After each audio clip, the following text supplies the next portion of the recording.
दाख्लै matric pass जानायाव हारसाफ्रा मालाय रसगल्ला मिस्टि जाबाय दाखालि मेट्रिक पास जानायाव जोंनि न'खराव बोरमाजों जौजों लागायबाय जौ फेनानै इनिफ्राय बुजायहैब्लायबावबायसो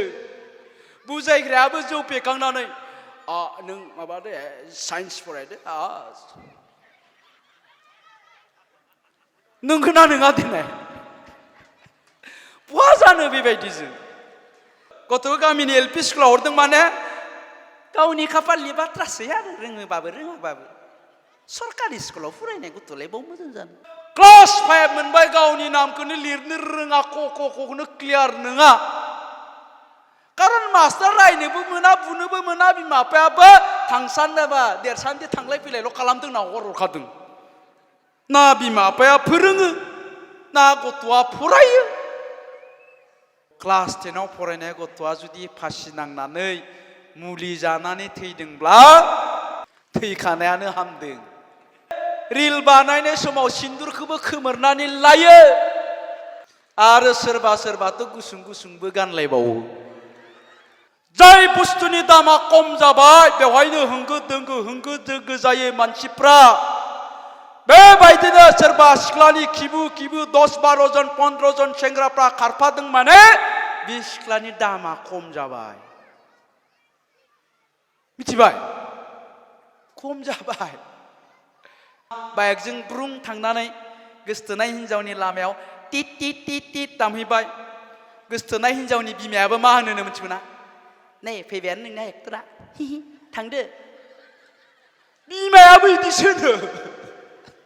टिट टिट टिट दामबाथाय मिथिखाबाय गोसथोनाया फैबाय फिसाजोनिया नै नोंनिया एक्टरा फैबायानो थांदो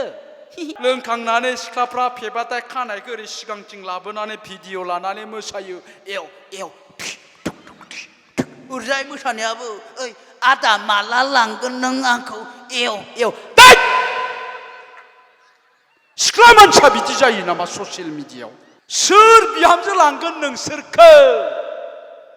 सोर बिहामजो लांगोन मोनथिगोना बे जोंनियाव केन्देला मोना हदाय बेबायदिखौ जमबाय थायो आङो थानाय जायगाया आं गोबां जायगायावनो खोन्थायो आंनि जायगानि जारिमिनखौ आंनि गामिया जाहैबाय गोदान बेतबारि राङिदारा माजुरमाखा थाइजौगिरि चलसलि लन्थिबारि होननाय मोनसे एरिया आरोखि एखेबारे हाग्राजों नांजाबनाय जोंहा बे सारमोना मिथिगौ बिसोरो थांबाय थायो मोनसे 15-20 खानसो गामि दं जोंनि बे ओनसोलाव मानास हाग्राजोंनो नांजाबनाय जों गोदो जेला उन्दैमोन आङो नुदों जोंनि जायगायाव जोंनि जायगानि मानसिफ्रा फ्राय 80% मानसिफ्रा बे मानास हाग्रायाव थुरि एंखोर हाहैयाब्लानो ओंखाम मोनजायामोन सोरहाबा जुदि दिनै थुरि हाहैयाखै बिस्रा ओइदिनखालि ओंखाम रानबाय 80% मानसियानो थुरि एंखोर हानानैसो बेखौ बाजाराव फानहैनानै माइरं लाबोनानै ओंखाम मोनजायोमोन नङाब्ला रावबो ओंखाम मोनजायामोन फुङाव हानो थांबाय नै दाबायदि बेलासिबा फैबाय मैया हानानै फोरानना दोननायखौ खाथुमनानै जोंनि सिमला बाजाराव फाननो फैबाय जेलानाखि सिमला बाजाराव बिमा बिफाया थुरि एंखोर फाननो फैयो अब्ला बिसोरनि गथ'फ्रा मा खालामोन बैबायदि उन्दै गथ'फ्रा बिमा बिफाखौ नेनानै ओंखाम दोआव माइ जिगाबजों दै गुदुं फुदुंबाय थायोमोन माने बिमा बिफाया थुरि एंखोरखौ फाननानै माइरं लाबोबानो होसननानै सोमजानानै जानोसै किन्तु मा नुदोंमोन बे थुरि एंखोरखौ सामफ्रामबो फाननो हायामोन थुरि एंखोरखौ जुदि फाननो हायाब्ला मा माइरंबो मोनबोआमोन बिदिनो फैबाय बिमा बिफाया हरनि 7-8 बाजियाव बिमा बिफानि माथो खोनायोब्लाथाय गथ'फ्रा न' सिंनिफ्राय बारनबोबाय बाबा फैबाय आइ फैबाय होननानै अब्ला बिमा बिफाया मा बुंगोन फाननो हायाखैब्ला गैयालै बाबा फाननो हायाखै दिनै अब्ला मा खालामोन गथ'फ्रा बै दै गुदुंखौनो गिलासथाम गाहाम लोंनानै उन्दुनानै थायोमोन आङो आंनि मेगनजों नुबोदों आरो इनिफ्राय मा जाबावोमोन जोंहा आफाया मास्टारमोन आहुबो दंमोनखाय जोंहा थैयोमोन आरोखि थ' ओंखायनो जोंहानि एसे खुरमा जानायफ्रा मा खालामोन फुङावनो गथ' सानैखौ लानानै जोंहानि खामसालियाव बारन्दायाव गाबफैबाय थायोमोन सोंबा बुङोमोन मा जादों अब्ला बिमाया गाबनानै बुङोमोन बे गथ' सानैया मैयानिफ्रायनो ओंखाम मोनजायाखै माइरं खुरैसे हर होननानै थ' बेफोरखौ गोसोखांब्ला जोंना दाबो माने खोमोना थिया थिया जायो खिन्थु आङो मा नुदोंमोन बै गथ'फोरखौ कुनुदिन स्कुलाव थांनायखौ नागारनाय नुवाखैमोन बिमा बिफाफ्राबो रावबो गावसोरनि गथ'फोरखौ स्कुलाव थांनायाव बाधा होआखैमोन बे गथ'फ्रा गस्ला गिजि पेन गिजि गाननानै स्कुलाव थांदोंमोन आरो मा नुबावदोंमोन बिसोरो कलम बायनो हायामोन कलम बायनो हायैफ्रा मा खालामोन बै औवा दालायनि गुदुं गोनां औवा दालायखौ दाननानै बेवहायनो डट पेननि रिफिलखौ सोनानै बेखौनो कलम खालामनानै लिरदोंमोन आंनि मेगनजों आं नुदों रावबो फरायनायखौ नागाराखैमोन मानो खारन बै गथ'फ्रा बुजिनो हादोंमोन साननो हादोंमोन जे दुखियाया माखौ होनो गोरिबा माखौ होनो रसा नांनाया माखौ होनो बेखौ बिसोरो बुजिनो हादोंमोन अनुभब खालामनो हादोंमोन ओंखायनो साननो बायथ' जादोंमोन जे जिउआव आङो माबा मोनसे जाथारनांगोन माबा मोनसे मावथारनांगोन आरो माबा मोनसे मावनोब्ला माबा मोनसे जानोब्ला आङो लेखा फरायथारनांगोन बे खोथाखौ बुजिनो हादोंमोन ओंखायनो बोथिनै बोथिथाम रानजानाय बै गथ'फ्रा जोंनि लोगोफोर जोंनिखि देरसिनफ्रा कुनुदिन फरायनायखौ नागाराखैमोन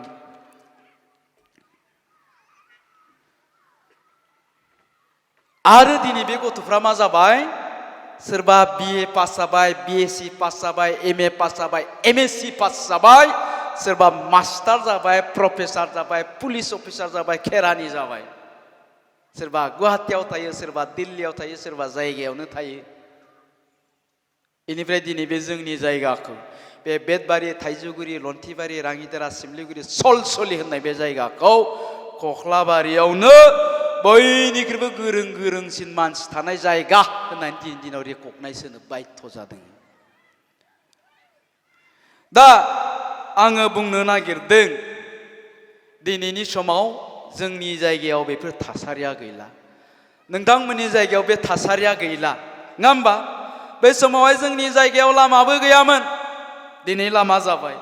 नोंथांमोननि जायगायावबो लामा जाबाय दिनै रावबो रसा नांलिया दिनै बयनिबो न'खराव इलेक्ट्रिक कारेन्ट दङ गोजां बोथोराव जोमनो कम्बल दं लेप दं गोलोम बोथोराव माबा फेन दङ दिनै जोंनियाव आंखाल होननाय बुस्थुआ गैला थासारियाबो मोजां जाबाय गतिके जोङो बे थासारियाव दिनैनि दिनावहाय गथ'खौ मोजां खालामनो हायो जुदि जों बिमा बिफाया गावबा गावनि गथ'खौ मोजाङै जोथोन लायोब्ला बेबायदि थासारियावनो जोंनि गथ'आ डक्टर जानो हायो इन्जिनियार जानो हायो एसएस अफिसार जानो हायो आइएएस अफिसार जानो हायो आइपिएस अफिसार जानो हायो बिनिख्रुइ साबसिन थासारि थानो हाया दा बेबायदि खालामनो गोनांबा खिन्थु जोंनि बिमा बिफानाव दायित्व थागोन बे दायित्वआ जाबाय जोंनि गथ' गथायफोरखौ मोजाङै जोथोन लानांगोन खिन्थु आङो दिनैनि दिनाव नुदों आं माने जोङो नुदोङो दिनैनि दिनाव मा नुदों जोंनि बिमा बिफाफ्रा गावनि गथ'खौ बिराद अनबायब्ला गावनि गथ'नो जा नांगौ बेखौनो होनो हाबायब्ला गावनि गथ'आ जा बिदों बेखौनो होनो हाबायब्ला बेखौनो जोङो दानिया गथ'खौ जोथोन लाबाय होननानै साननानै लायो दा जोंनिया जिहेथु गथ'फ्राबो सासे सासेल'सै खोब बाराबा सानैल'सै सोरबा दं नामा दानि बिमाफ्रा साबा गथ' खांनाय दं नामा दङ इयाव रावबो गैया गोदो साबा सयजन आदजनहालागै दंमोन दा जोंनिया गथ'फ्रानो सासे सासेल'सै खोब बाराबा सानैल'सै सासे हिनजावसा सासे हौवासा नंगौना दा सासेल'खायनो जोंनिया मा जाबाय अननाया बारा जाबाय ओरैबायदि अनबाय गथ'खौ जा नांगौ बेखौनो होबाय आरो बिमा बिफायाबो सानबाय आं गथ'खौ बिराद जोथोन लादों नाथाय बिमा बिफानि बे अननाया जोंनि गथ'फोरखौ गाज्रि खालामदों जोंनि गथ'फोरनो बिस होदों जों बिमा बिफाया गथ'फोरखौ बांद्राय अननायनि थाखाय जोंनि गथ'फ्रा मा साननानै लादों बेखौ बिमा बिफानि दुरबलता उइकनेस होननानै साननानै लादों बिमा बिफानि दुरबलता होननानै साननानै लादों जोंनि फिसाफ्रा मा साननानै लादों आङो बिमा बिफानि सासेल' फिसा हौवा आरो आइ आफाया आंनो जा बियो बेखौनो होखायो बियो बिमा बिफानि दुरबलता होननानै साननानै लानानै जोंनि फिसाफ्रा मा बिनाङि बुस्थुखौबो बियो आरो बे बिनाया मानिफ्राय स्टार्ट जादों चकलेट बिजेननायनिफ्राय LKG UKG आव थांनायाव चकलेट जाजेनबाय क्लास 3 मोनबा थालिर गोमोन बिबाय क्लास 6 मोनबा साइकेल बिबाय क्लास 9 बिबा मबाइल बिबाय क्लास 10 मोनबा मेट्रिक फाइनाल लिरनो गोनांब्ला मा होनबाय जोंनिया फिसालाया बिमाखौ मा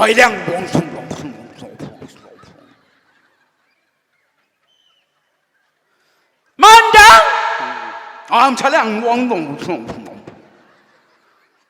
इदिसो बियो बिनाया मा बियो पात्तायानो गैया मा नांगौ होनदों आमचाला आंनो मटर साइकेल नांगौ नङाबासो आं फरिखा लिरनांगौ मा फरिखा लिरा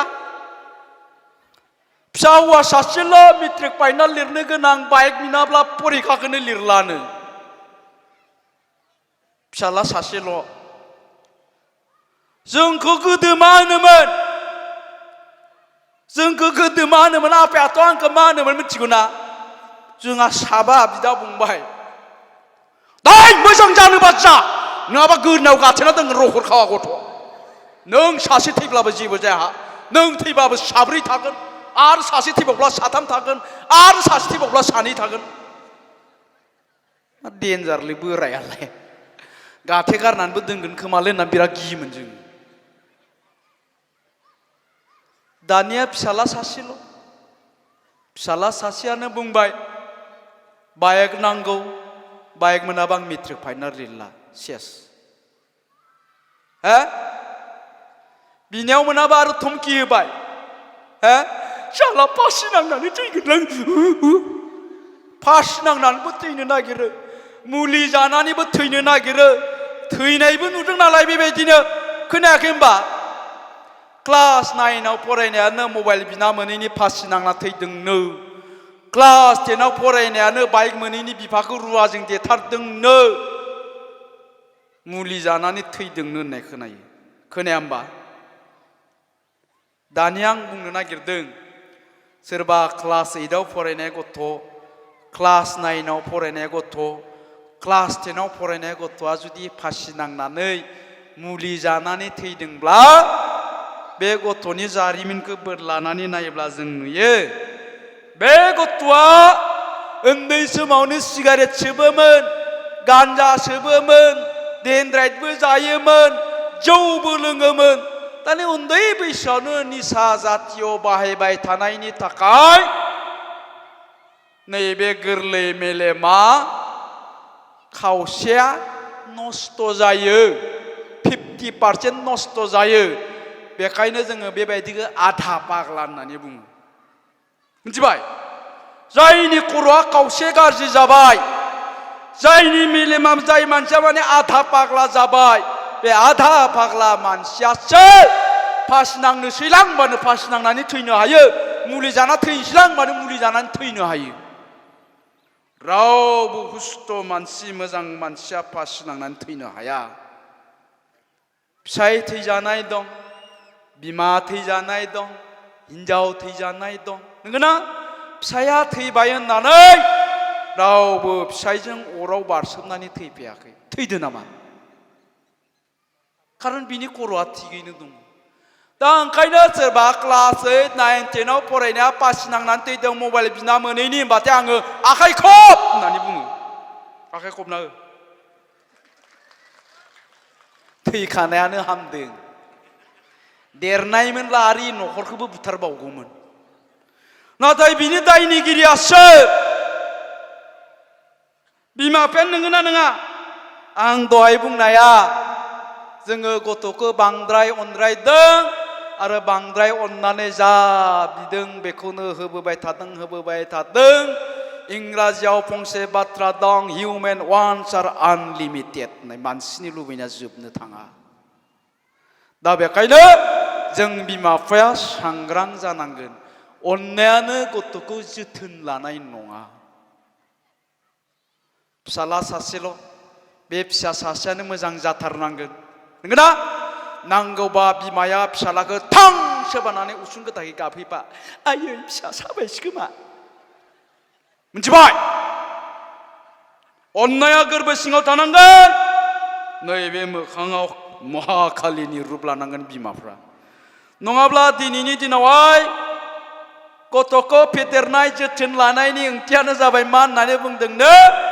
मासे मैया मोसानि बारियाव गावनि गथ'खौ फेदेरनाय मिथिगौ ना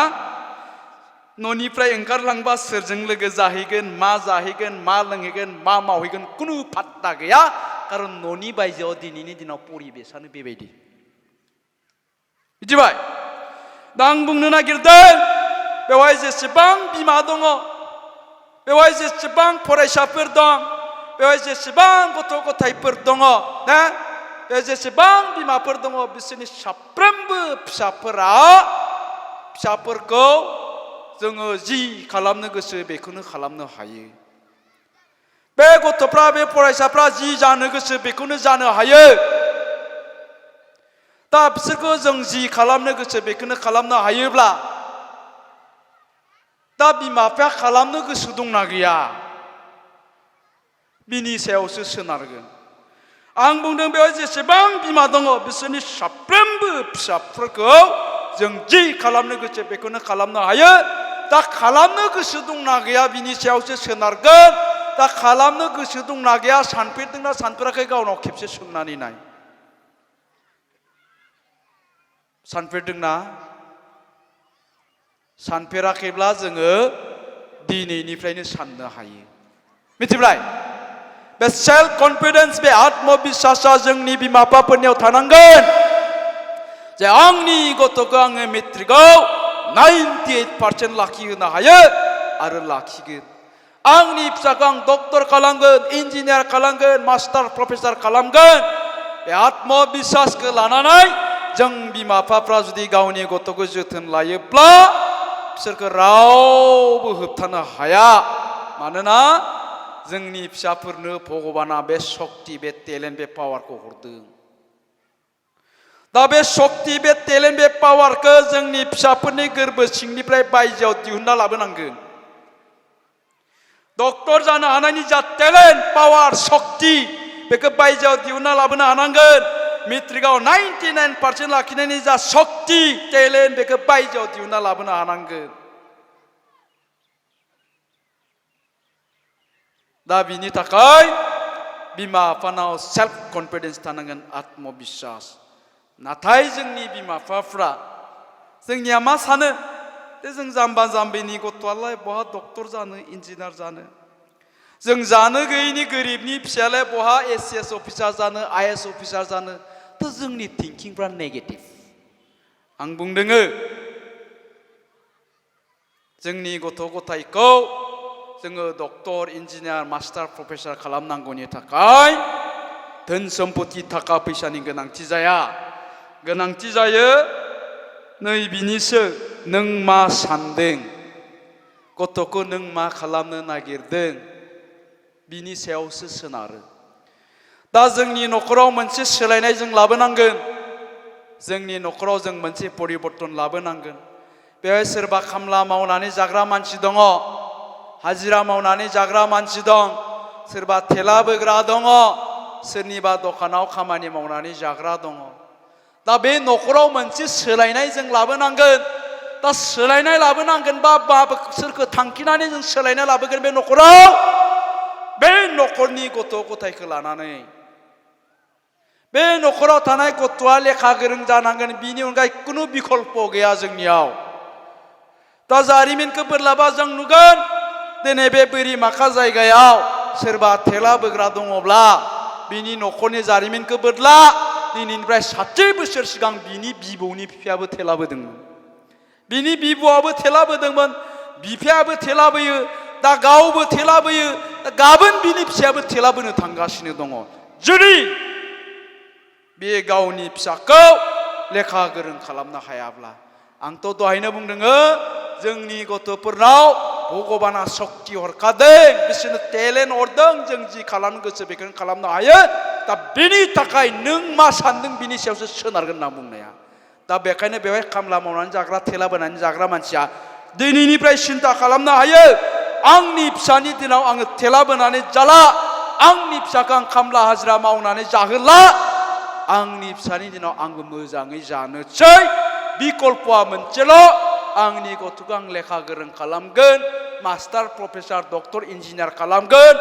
आरो गथ'खौ मास्टार प्रफेसार डक्टर इन्जिनियार खालामनांगौनि थाखाय कुनु जादु मन्त्र गैया कुनु सर्टकाट गैया खालि मोनसेल' नोंनि गथ'आ फुङावबो लेखा फरायनांगौ बेलासियावबो लेखा फरायनांगौ मोनायावबो लेखा फरायनांगौ हायोब्ला लेखा रोङाब्लाबो बिमा बिफाया फरायनाय समाव गथ'जों थाफानो नांगौ स्कुलाव थांनानै मास्टारजों रायलायहैनांगौ आंनि गथ'आ इंराजियाव माबायदि सानखान्थियाव माबायदि साइन्सआव माबायदि बेबहार पातिफ्रा माबायदि न'निफ्राय ओंखारलांदोंबा सोरजों लोगो जाहैदों मा लोंहैदों मा दावहैदों बेखौल' खबर लाबाय था होमबानो जोंनि गथ'आ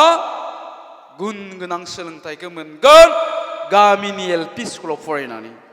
बेवहाय जेसेबां मास्टारफोर दं गोरों गोरा मानसिफोर दं बिसोरनि 90%आ आंखौ लाफानानै गामिनि एलपि स्कुलावनो फरायदों कुनु प्राइभेट स्कुलाव फरायाखै आरो बै समावहाय जोंनि गामिनि एलपि स्कुलाव 80 जन दंमोन 80 जन स्टुडेन्टफोरा फोरोंगिरिया साबेसे दंमोन सानैल' दंमोन बे सानै फोरोंगिरियानो जोंखौ फोरोंनानै सोरखौबा मास्टार खालामबाय प्रफेसार खालामबाय एमएससी पास खालामबाय एमए पास खालामहोबाय दा जोंनि गामिनि एलपि स्कुलाव साबेसे गथ' दं 15-20 जन मेक्सिमाम 25 जन नंगौना नङा दा बे 25 जन गथ'खौलाय मानो लेखा गोरों खालामनो हाया जानो दाना थिंकिंआ मा जोंनि सानस्रिया मा गामिनि एलपि स्कुलावसो जोङो गथ'खौ फोरोंनांबाय माने जों दुखिया मानसि जाम्बा जाम्बि मानसि गतिके मालाय बै सोमखोरमोननि फिसाफ्रा प्राइभेट स्कुलाव फरायहैयो बिसोरनि गथ'फ्रासो लेखा गोरों जागोन जों जाम्बा जाम्बि गोरिब मानसि गामिनि एलपि स्कुलाव फरायनाय गथ'आलाय बहा लेखा गोरों जानो देरसान्दि थांलाय फैलाय खालामथों साननायानो देरसान्दि थांलाय फैलाय खालामथों खासोब्ला मानो लेखा रोंनो बे गथ'आ नोंगोना नङा दोनहाय नोंगोना नङा आरो गामिनि गोरों गोरा थाखा फैसा गोनांफ्रा गावसोरनि खिनिया नैबेखैजाय थानायफ्रा बांसिनानो प्राइभेट स्कुलाव हैनायखाय गामिनि एलपि स्कुलाव मा जादों मा बेदों जेबोखौनो नोजोर होआ ओंखायनो दामनांगौ मालाबा बिसोरखौबो मेट्रिक फाइनालनि सिगां 6 मास सिगां गामिनि रायजो राजाफ्रा बयबो खौसे जानानै जुदि खामानि मावोब्ला जों गामियाव देग्लाय 10 जन मेट्रिक फाइनाल लिरनाय दङ बिसोर 10 जनबो डिस्टिंक्सन मोननांगोन 95-98% लाखिनांगोन होननानै खौसे जुदि खामानि मावोबा सोर होबथानो हानो हायोसै नाथाय जोङो मालाबाबो बेफोर खामानिखौ खौसे मावा आं दहाय बुंनाया आंनियालाय बै माबायाव फरायो सानराइजआव समबारुनि फिसालाया मा जायो आंहालाय मा सोमोन्दो दं नङा होमबा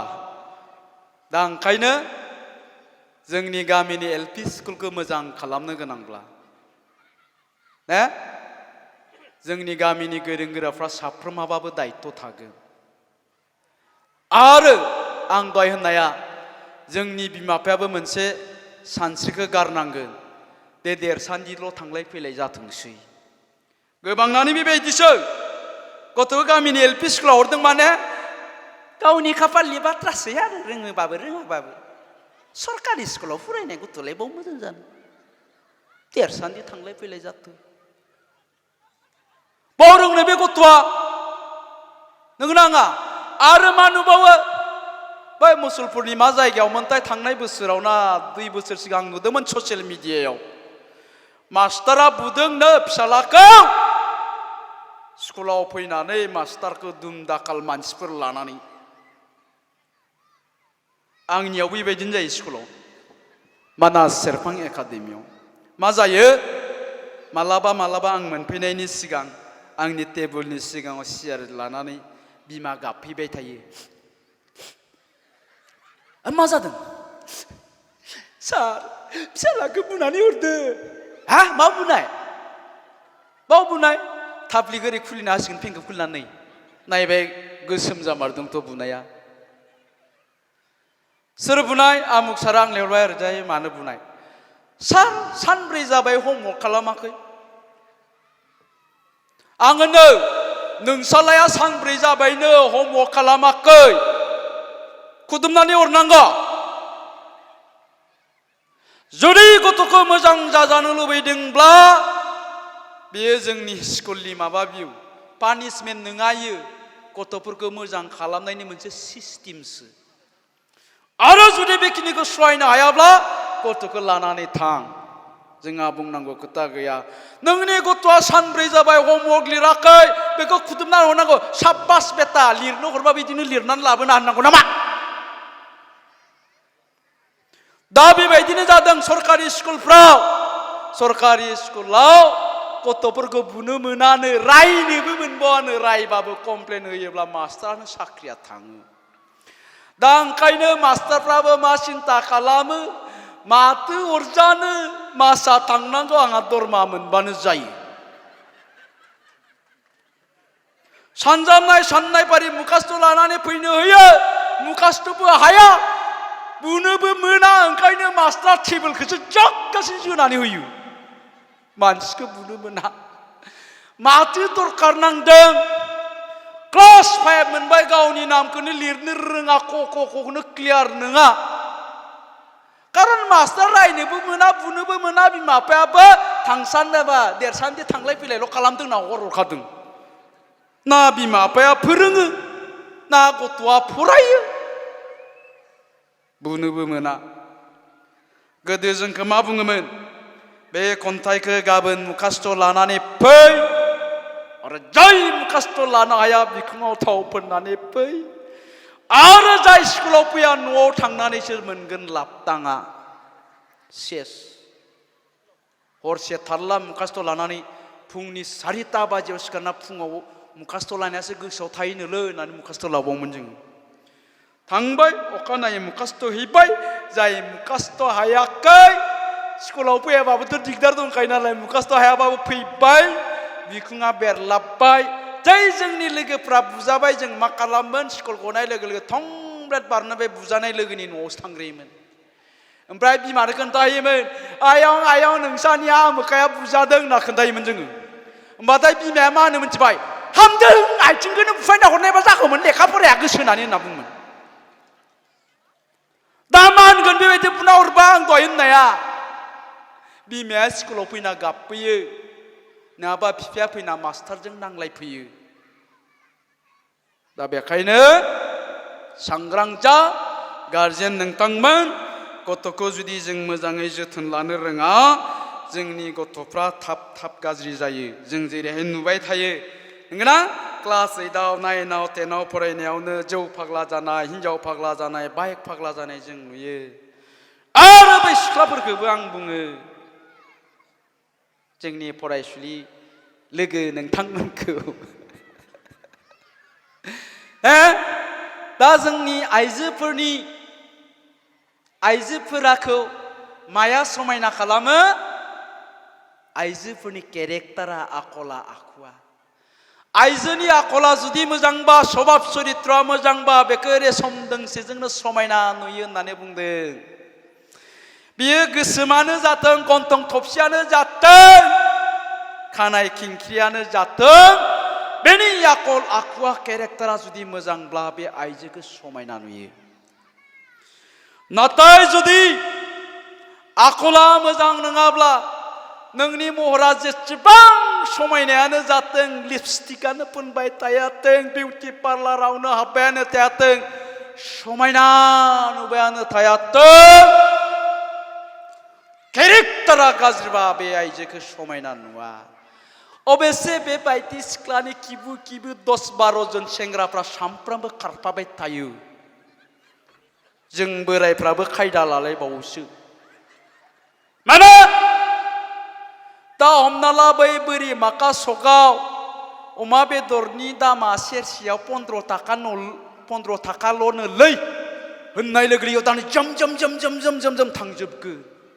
15 थाखाल' नालाय सोरबा 15 केजि 20 केजि बायनानै लाबोगोन दसे उनाव मिथिबाय अमा बेदरनि दामा बोरि माका सगाव मानो 15 थाखा दिनै दै अमा बेदरानो सैमा पाग्ला अरनायसोनो जाय बुस्थुनि दामा खम जाबाय बेवहायनो होंगो दोंगो जायो मानसिफ्रा बेबायदिनो सोरबा सिख्लानि किबु 10-12 जन 15 जन सेंग्राफ्रा खारफादों माने बे सिख्लानि दामा खम जाबाय मिथिबाय खम जाबाय दा ओंखायनो आङो बुंदोङो जारौमोनखौल' नङा बिहामजो जानायफोरखौल' नङा बेवाइ जानायफोरखौबो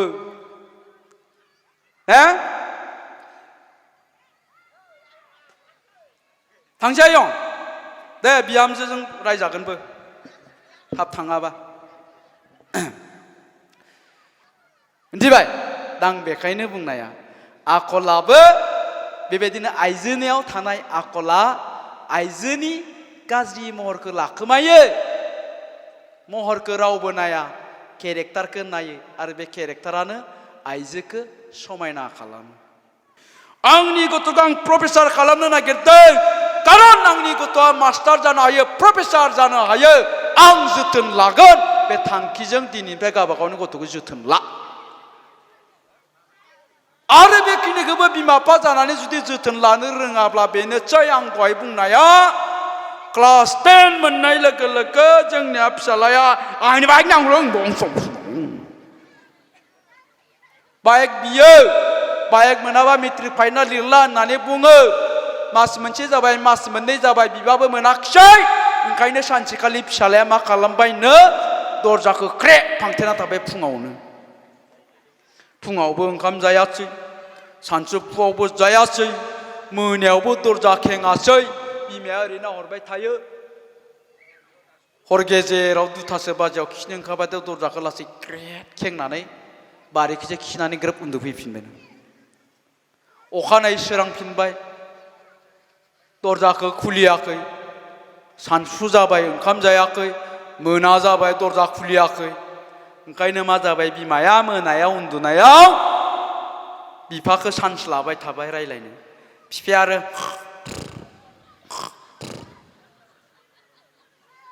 नै बिफा मा जादोंब्रा मा खालामनो सानखो फिसा सासेखौ फिसा सासेनो बाइक होनो हाला नामा जाबाय फिसाला सासेल' बाइक होनो हाला नामा नों होननानै गाबबाय बिफायाबो सानबाय मैयाबो ओंखाम जायाखै दिनैबो ओंखाम जायाखै दे माथो खालामबावनो होननानै बै दैमा बारनायनि 5 बिगा हाखौनो बन्दक होब्रबनानै फिसालानो बाइक बायनानै होबाय जै बाइक मोनबाय मेट्रिक फाइनाल लिरनो गामि गेजेरनि सुनिरामनि फिसाजोजों गोसथोलायबाय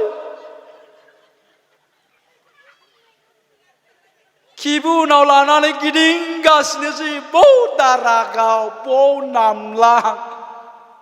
बवा सकि गैजायनो गिदिंबाय थायो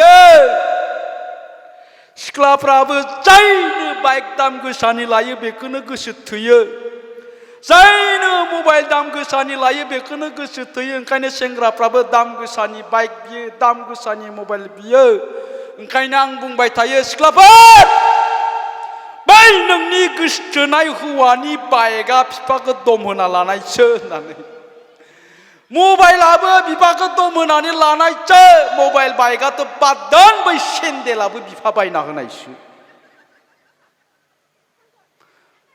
बाइक दाम गोसा मबाइल दाम गोसानि होननानै गोसथोनानै मा लाब जानो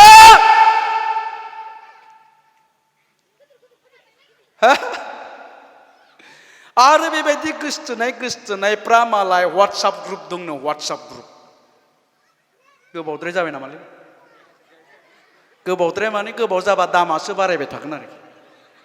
जेसे गोलाव लेक्सार एसे दाम लायो आङो बै गोसथोनायफ्रा जराफ्रा माबा WhatsApp ग्रुप दंखायोनो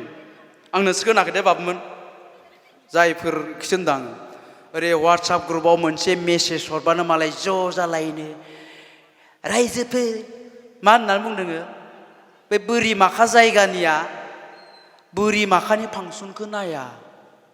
मायाव नायो मिथिगौ सिमलानि फांसनखौसो नायो सिमलानियाव फांसनाव जानाय जायगानिया बोरिमाखानियावसो नायफैयो मिथिगोना ओंखायनो WhatsAppआव मेसेज होयो रायजोफोर गाबागावनि गोसथोनायखौ लादो सिमलायाव फांसन नायनोसै होमबाथाय ज' जालायबाय आरोखि ओमफ्राय मा बाइकजों ब्रुं थांनानै गोसथोनाय हिन्जावनि लामायाव टिट टिट टिट टिट दामहैबाय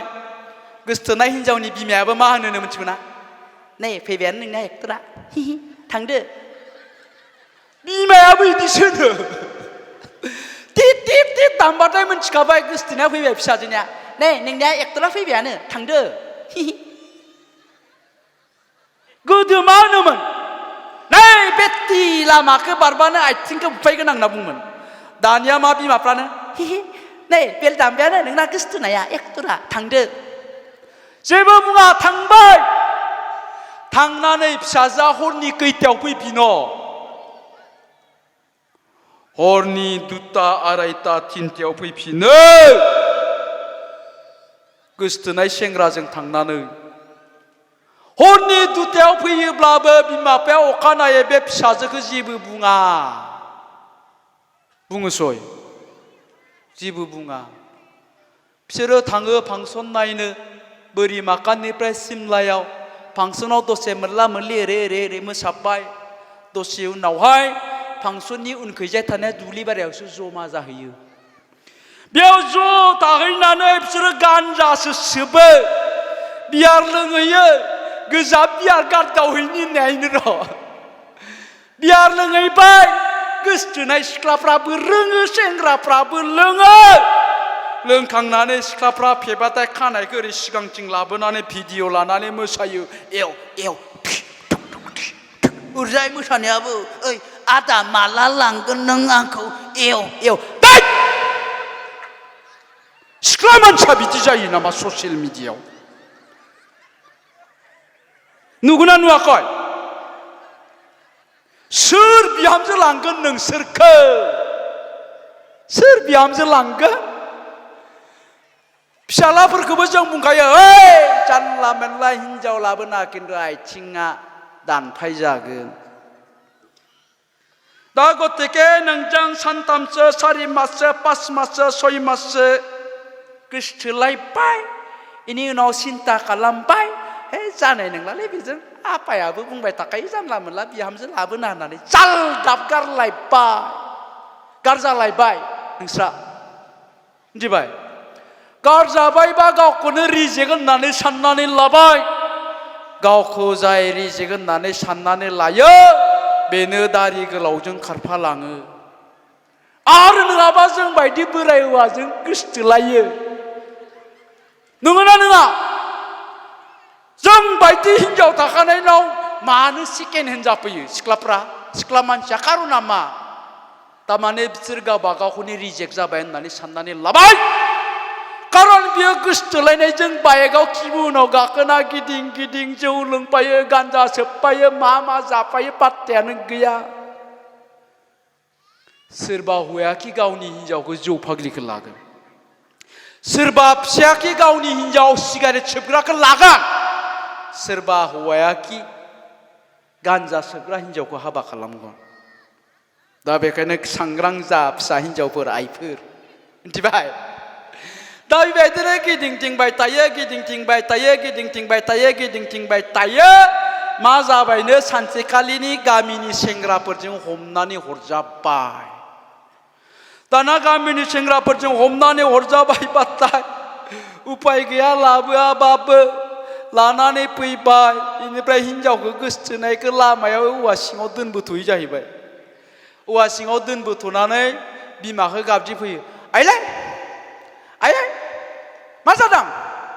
लाबोबायलै मा लाबोनो लाबोबायलै मा लाबोनो लाबोबाय होनदोंलै मा लाबोनो हिन्जाव लाबोबायलै मा हिन्जाव लाबोदों आयु बबाव दङ जाबाय बिमाया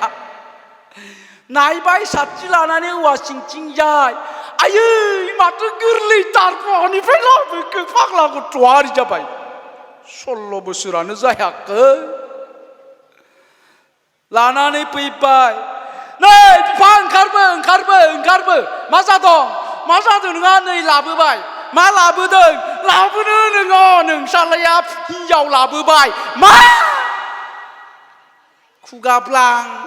सिबाय बिफाया फिसालाया हिन्जाव लाबोबायनो मेट्रिक फाइनाल लिरनो गोनाङा 18 बोसोर जायाखै 16 बोसोर जायाखै मा खालामबावनो इदि बिपद जाबाथाय एबसुखो नागिरो बिपद गैयाबाथाय एबसुखो रायो जै बिपद जाबाय एबसुखो नागिरहैबाय एबसुआ मालाय माथो खालामनो हमनानै हरजादों हिन्जावनि बिमा बिफायाबो लाखिफिनला गामिनि रायजोफ्राबो लाखिफिनला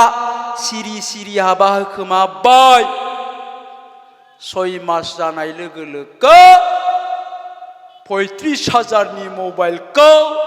3,500 फानबाय मोनथिगोना बे जोंनियाव केन्देला मोना हदाय बेबायदिखौ जमबाय थायो जायगायाव सोर बेबायदि दं सेंग्रायाव मोदला मोसि देखायनायनि थाब हिन्जाव लाबोनाय सोरनि आखायाव दाम गोसानि मबाइल दं इखौ जमबाय थायो मिथिगोना तारमाने बिसोरो 50,000नि मबाइलखौ 6,000आवनो फानो हाबा जाबाय 6 मास जाबाय 35,000नि मबाइलखौ 5,000आवनो फानबाय बोसोरसे जाबाय बाइकखौबो फिनज्रा फानबाय 3.5 लाखनि बाइकखौ 80,000आवनो फानबाय फिसाला सासेबो जोनोम जाबाय दानिया फुजा फैबाय दुर्गा फुजा बाथौफुरिनि बे बाथौ फुजा ना मा होनो इखौ बे फुजा फैबाय नालाय फिसाइखौ होनबाय हिन्जावा आंनो दख'ना गोदान नांगौ माथो दख'ना गोदान साबा मोजां दख'ना बादे इदि बुङो हिन्जाव दख'ना बिबा आंनो दख'ना गोदान नांगौ फुजाखौनो माथो दख'ना जालाबा मा जादों दख'ना होनो हाला फैसा नांगौ आंनो 2,000 माथो फैसा मोना आबा सालां थं दावजां फं दख'नाबो होनो हाया फैसाबो होनो हाया गाननाय जोमनाय जेबो होनो हाला ओंखायनो हिन्जावा मा जाबाय दानिया बेबायदि मोनाबाथाय बै उसुं गोदाखै थांनानै लावदुमजोंसो लाइन मारियो कारन लावदुमानो बेनो मबाइल रिचार्जबो सोनानै हरो फुजा फैबा दख'ना गोदानखौ बेनो हरो फैसाखौबो बेनो हरो ओंखायनो उसुं गोदाखै जाय होनना रायलायहैयो सिरि सिरि हिन्जावा बिनिया सुनिरामनि फिसाजोआ दा बेबायदिनो होनबाय हिन्जावा बिनिया सुनिरामनि फिसाजोआ लावदुमखौ आदा लावदुम नों आंखौ मानो इसेबां मोनो दे होमबा लावदुमा मा होनो मिथिगौ ना अन्नायल' नङा सना नों जुदि आंखौ हाबा खालामोब्ला आंनो आंनि बिखा बिख्लोखौनो बोफ्लंनानै होगोन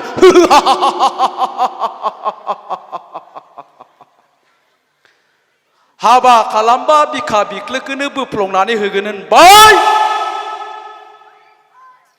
दानिया मा जाबाय अखानायै फुङावनो लावदुमजों इनिया सुनिरामनि फिसाजोआ हिन्जावा ब्लड खारलांबाय बहाबा साननै जाबाय सानथाम जाबाय फैफिनाखसै गावहा ससियेल मिडियायाव ओरै बाजेट ओंखारबाय बिमा नों फैफिनबा नोंखौ दाबो लाफिनगोन लाना खारखानायखौ लायो नामा थांसोबानो गोसो जायो आंहा खारखानाय हिनजावखौ लायो ओंखायनो आङो मालाबा सानो जोंनिया मानो खाराब्रा होननानै जोंनिया जै खारबाय आं 5 मिनिट उनाव गोदान लाबोगोन मा बिनिया गावासो बिमा नों फैफिनबा नोंखौ दाबो लाबोगोन खारखानाय हिनजावखौ लायो नामा इदि नुगोना नुवा ससियेल मिडियायाव इदि नुयो दा ओंखायनो आं बुंदों फिसाफोर नैबे समावनो गावनि जिउखौ गायसननांगौनि थाखाय गावनि फिउचारखौ मोजां खालामनांगौनि थाखाय दा लेखा फरायनांगोन गोसो होनानै दा जुदि नों इन्जय खालामनो गोसो दङब्ला उननि समाव खिन्थु गाबबाय थानांगोन दा खस्थ' खालामाबासिनो दा मा बुस्थुखौ मोनो ओरैनो नङा होमबा जेबो बुस्थुखौ जों खस्थ' खालामाबासिनो मोना आरो जुदि नोङो दानो रंजा बाजा खालामदों रंजाबाय था बाजाबाय था गिदिंबाय था सलायथिंबाय था मोसाहैथिंबाय था जाबथिंबाय था लोबथिंबाय था बेनि उनावहाय जेला नोंनि बैसोआ 20 बोसोर जाबाय 22 बोसोर जाबाय 25 बोसोर जाबाय हाबा जाबाय गथ' गथाय जाबाय अखानायैनिफ्राय नों गाबबाय थादो थैजासिम बबे मोनसेखौ नांगौ नोंनो दा दिनैनिफ्राय 10-12 बोसोर खस्थ' खालामनो ना 10-12 बोसोरनि उननिफ्राय 40-50 बोसोर गाबबाय थानो दा बेखायनो आङो खावलायदों जे गोसो होनानै फराय खुनु जेबो फां-फुं खोथाफोरखौ सिन्था खालामनो नाङा दा बेवहाय थानाय बिमा बिफाफोरखौबो आङो खावलायदों बेखायनो जे जोंनि फिसाफोरखौ जों मोजाङैल' जोथोन लाबाय था जादु मन्त्र जेबो गैया थाखा फैसाजों जोंनि गथ'खौ जों मोजां खालामनो हाया खालामनो हायो आं दहाय बुंनाया नैबेजोंसो नोंनि गोसोजोंसो नोङो मा सानदों दा बेखायनो आङो आफा इसोर बोराइ बाथौनावबो आरज गाबहरबाय दा बेवहाय थानाय जों साफ्रोमबो बिमा बिफानो इसोरा गोहो हरथों जोंनि गथ'खौ जों मोजाङै जोथोन लानो थाखाय मोजां गियान होनो थाखाय आरो जोंनि साफ्रोमबो फिसाफोरनोबो इसोरा बोर होथों दे बिसोरखौ साफा जोंनि सुबुं फुंखा महरै गायसननानै हरथों दा बेखिनियानो जोबथारनायाव नोंथांमोन गासैनिबो फिन खनसेबाव बैसागो बोथोरनि आंनि खुलुमनायखौ बावहरनानै आंनि बिबुंथिखौ बेखिनियाव फोजोबबाय गोजोन्थों थेंक इउ खुलुमबाय